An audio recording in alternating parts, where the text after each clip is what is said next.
il y a toujours deux issues dans la vie.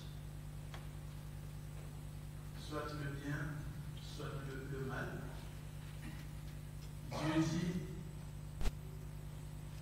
je mets devant toi la vie et la mort. Donc deux choses. La vie et la mort. Soit on est pauvre, soit on est riche. Pauvre pas seulement d'argent, mais pauvre de connaissances, pauvre de tout, riche de connaissances, riche de tout. Alors, il y a toujours deux chemins. Le chemin de la vérité ou le chemin du mensonge. Et le texte que nous allons lire aujourd'hui est le texte qui parle des 10 lépreux qui ont demandé à Jésus d'être guéris. Et le texte dit qu'ils étaient sur le chemin qui va de Samarie à Jérusalem. C'est là où je me suis dit, toujours ces deux choses.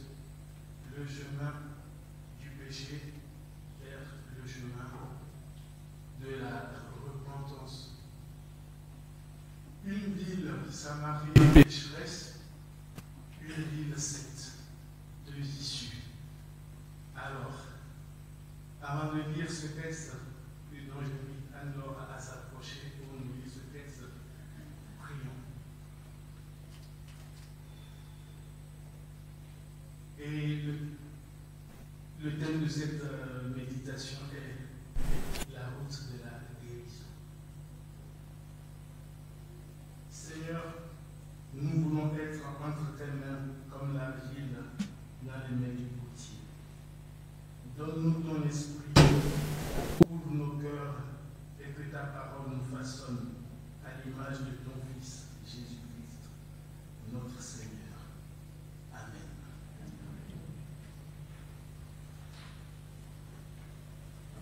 Bonjour à tous. Comme on l'a dit, ce matin, on va lire un texte dans Luc, vers le chapitre 17, versets 11 à 19. Jésus, se rendant à Jérusalem, passait entre la Samarie et la Galilée. Comme il entrait dans un village, 10 lépreux vinrent à sa rencontre. Se tenant à distance, ils élevèrent la voix et dirent : Jésus, Maître, aie pitié de nous. Dès qu'il les eut vus, il leur dit : Allez, vous montrer au sacrificateur. Et pendant qu'ils y allaient, il arriva qu'ils furent guéris. L'un d'eux, se voyant guéri, revint sur ses pas, glorifiant Dieu à haute voix. Il tomba sur sa face aux pieds de Jésus et lui rendit grâce. C'était un Samaritain. Jésus, prenant la parole, dit : Les 10 n'ont-ils pas été guéris ? Et les 9 autres, où sont-ils ? Ne s'est-il trouvé que cet étranger pour revenir et donner gloire à Dieu ? Puis il lui dit : Lève-toi, va, ta foi t'a sauvé.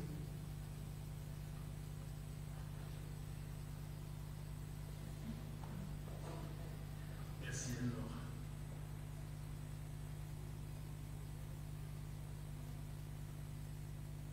La solidarité dans le malheur.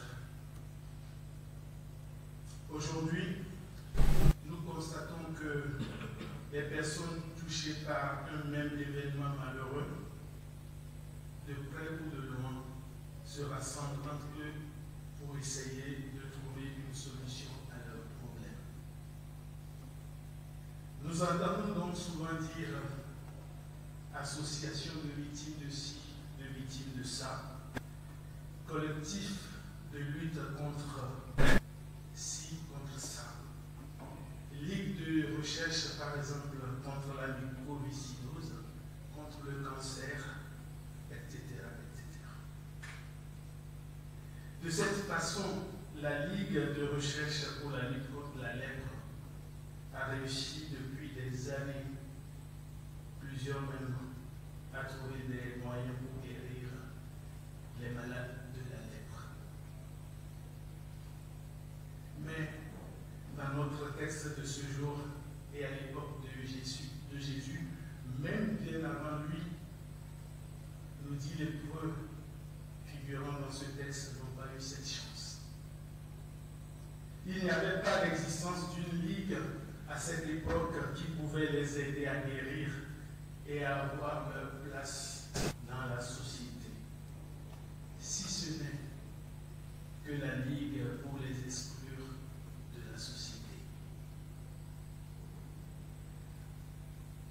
se sont donc serrés les coudes, nous dit l'Hébreu, cherchant des voies et moyens pour guérir. Un adage de chez Morodogo dit, seule la personne qui a une plaie peut ressentir la douleur que cause cette plaie. Dans leur recherche, ils étaient complètement déboussolés dans un profond désarroi. Ils se mettent en route, mais ils ne finissent pas à trouver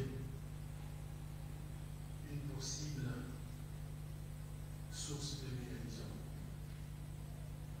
Une ligue contre toute forme de maladie, d'exclusion, de manipulation et bien de choses encore. Et cette ligue n'est composée que d'une seule personne qui est manifestée dans la Trinité. Le Dieu le Père, le Fils et le Saint-Esprit.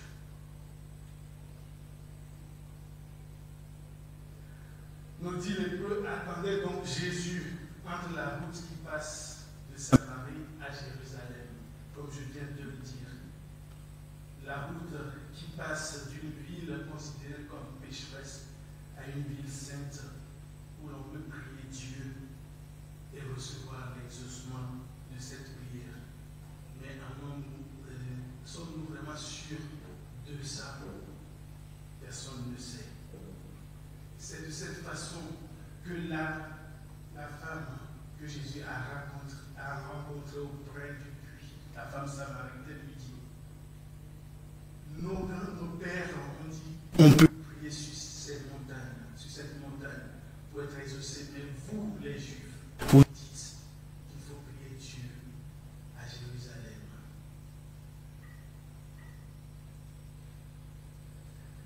Oui, sur cette route, nous dit l'Hébreu rencontre Jésus et demande leur guérison en restant loin de lui conformément à l'interdiction légale de ne pas s'approcher de la société.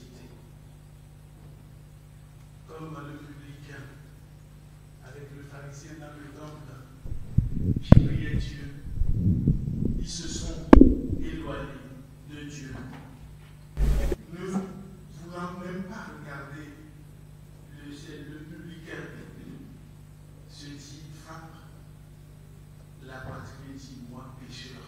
De la même manière, ces 10 lépreux se sont mis à l'écart de Jésus parce que la lèpre était considérée comme péché. Mais ils ne savent pas qu'ils viennent de déclarer leur foi. Il n'y a pas un moyen légal ou un moyen simple de dire que je suis pécheur.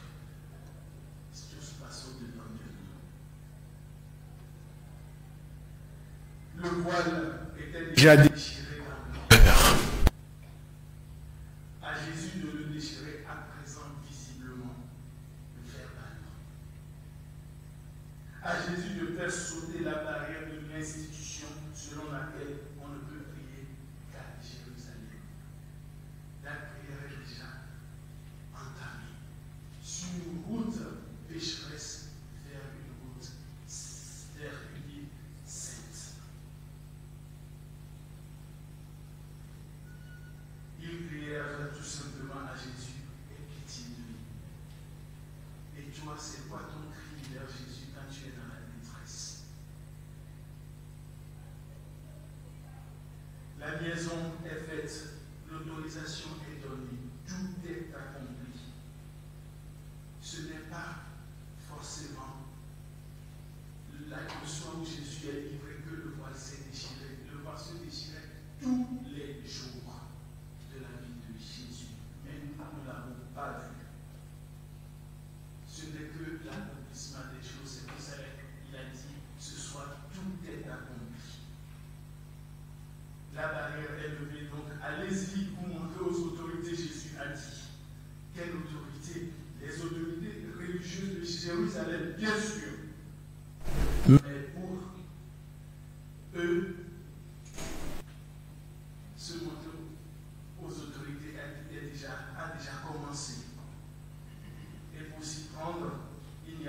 chemin de passer par Samarie pour aller à Jérusalem. Le voyage est donc déjà entamé et le voyage est déjà planifié. Et sur la route, il fut guéri parce que Jésus a dit, allez vous montrer, et ils ont cru.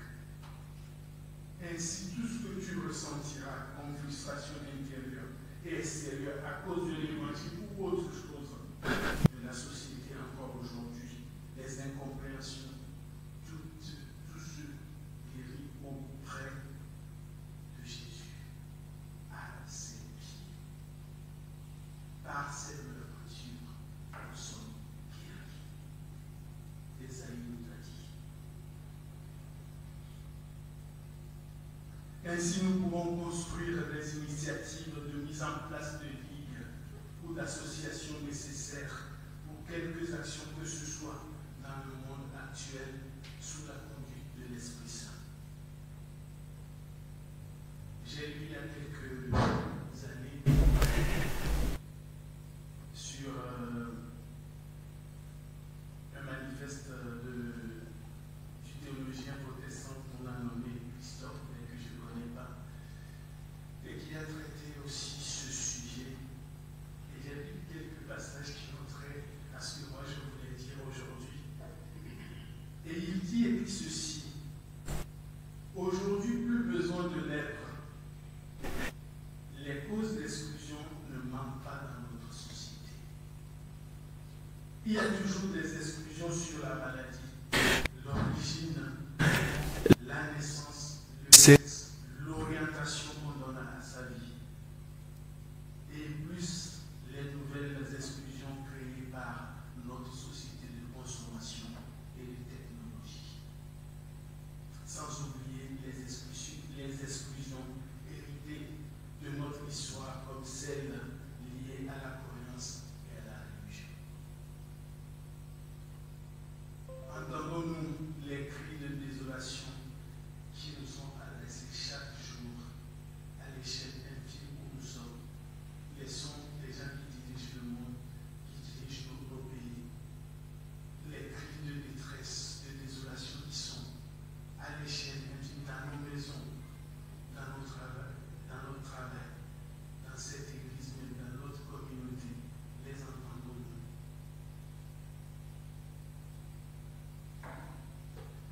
Revenons à l'histoire de la guérison, parce que nous sommes sur une route de la guérison. Jésus a répondu au cri des 10 lépreux en se tenant aussi à distance et leur disant, allez vous montrer vous-même aux prêtres. Jésus ne les touche pas comme il en a l'habitude en imposant les mains. Il a tout juste dit, allez dire. Ils n'ont pas besoin d'imposition de main. Une parole suffit. Dis seulement une parole et mon serviteur sera guéri. Dis ce d'officier romain à Jésus. Nous ne recevons pas de réponse parfois à nos prières à cause de uniquement ça.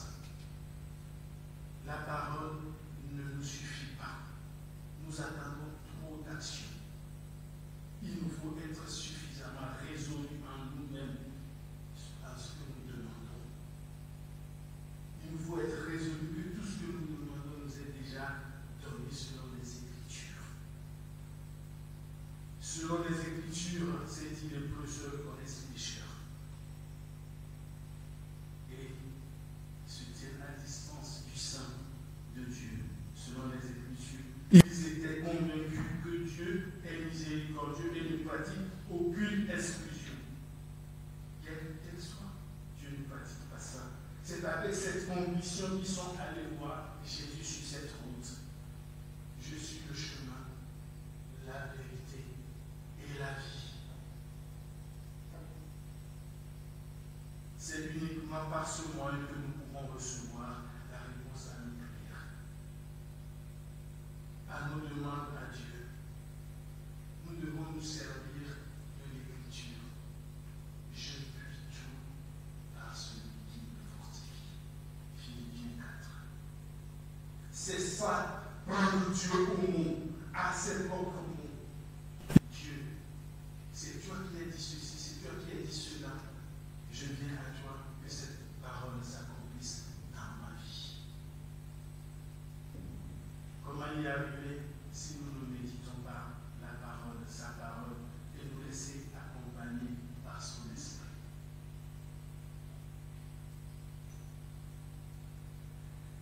Jésus leur dit donc de se montrer aux prêtres et ils se mettent aussitôt en route sans discuter.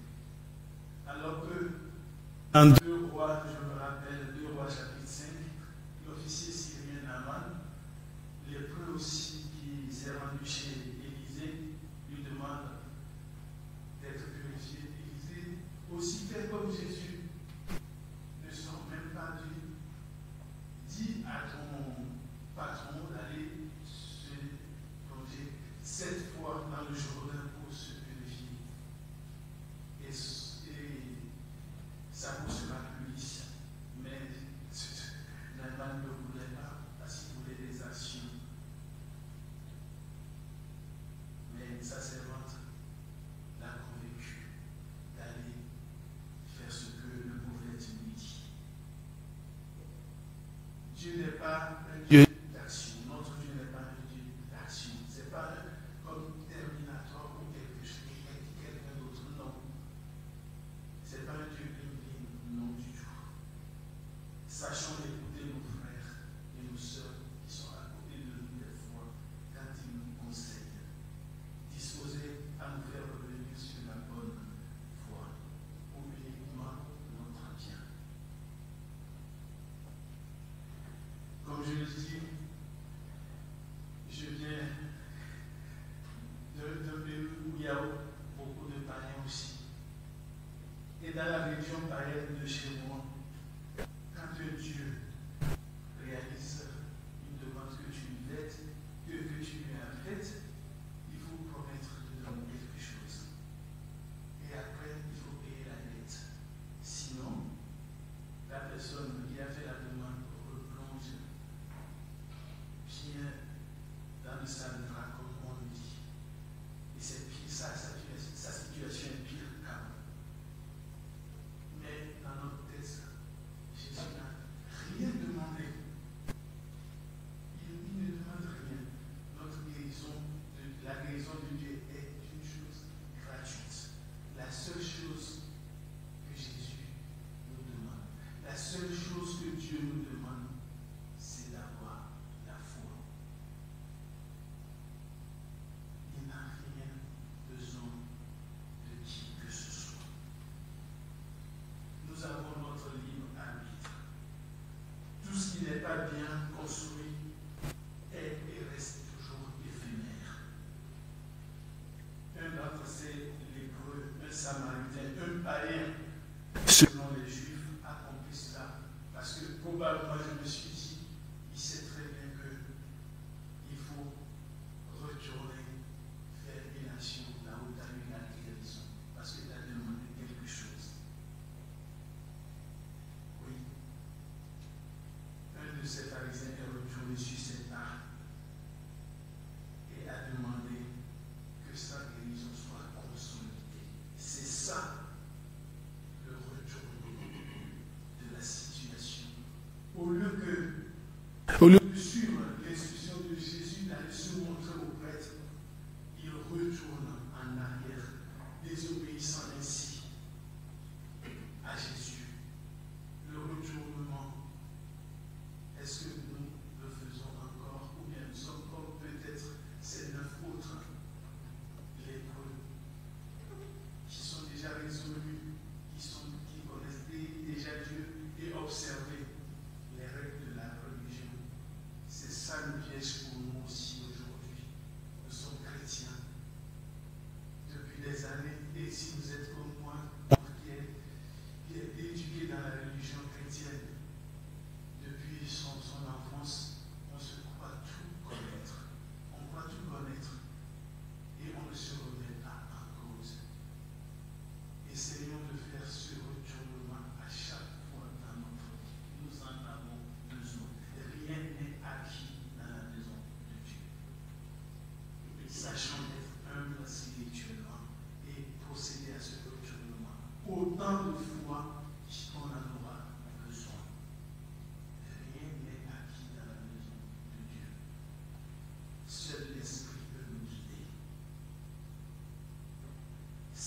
conversion est même le point central de ce récit.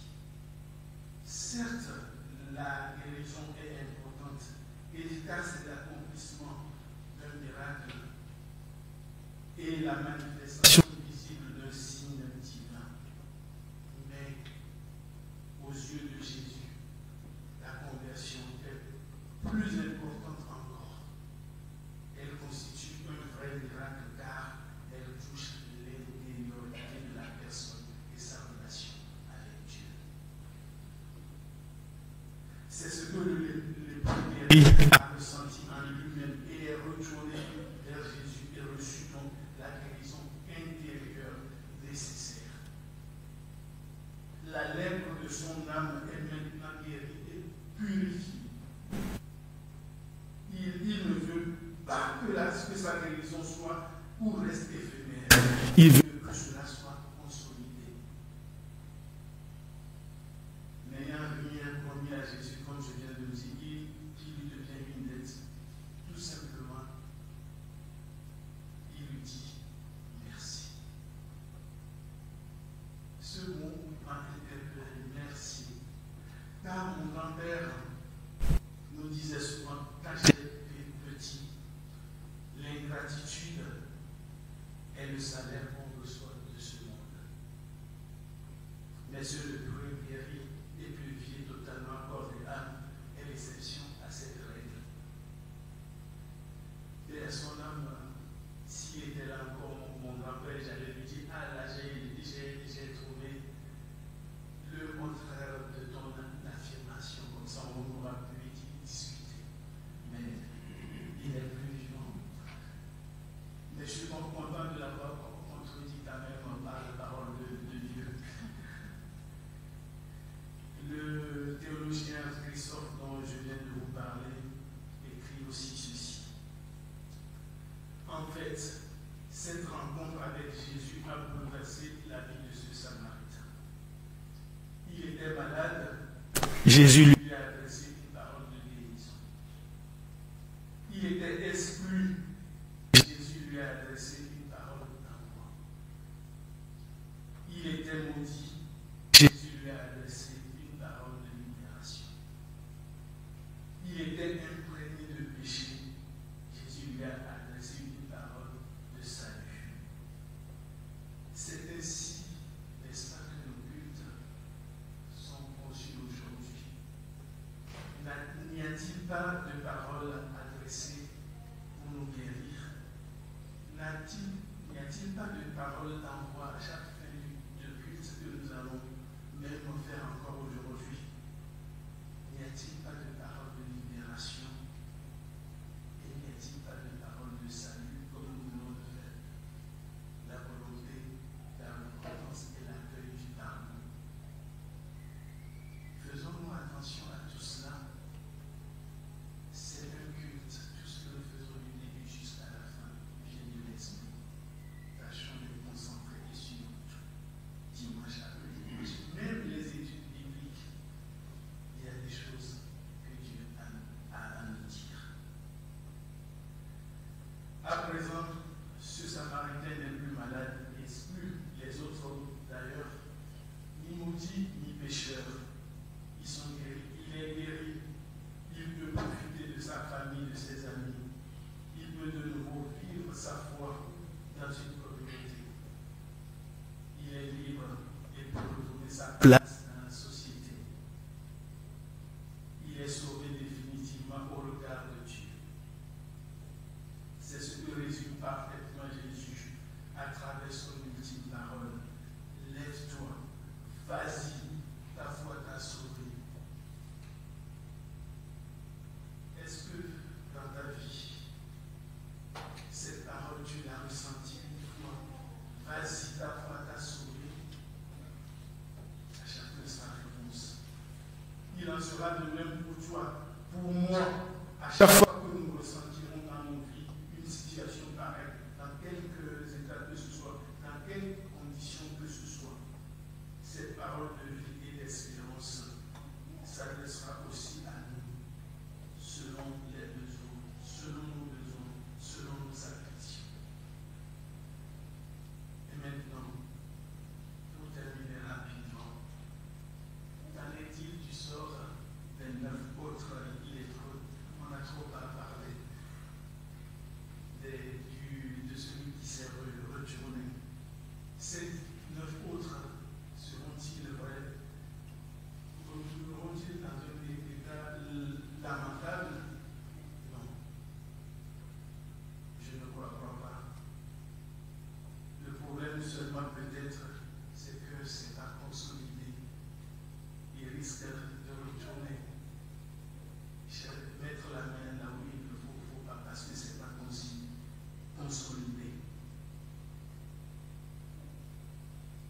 se trouver dans 2 Timothée chapitre 2 verset 11 à 13, écrit par la main de Paul. Voici ce que Dieu est. Cette parole est certaine, dit Paul. Si nous sommes morts avec lui, nous vivons aussi avec lui. Si nous persévérons, nous régnerons avec lui, aussi avec lui. Si nous le renions, lui aussi nous reniera. Si nous sommes infidèles, et c'est là où c'est important, si nous sommes infidèles, lui, il demeure fidèle, car il ne peut se renier lui-même. Amen.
Nous crions tout le temps. Tu es notre chemin, notre vérité, notre vie. Tout ce qui nous tire vers le bas et nous rend inférieurs à ce que tu veux que nous soyons. Nous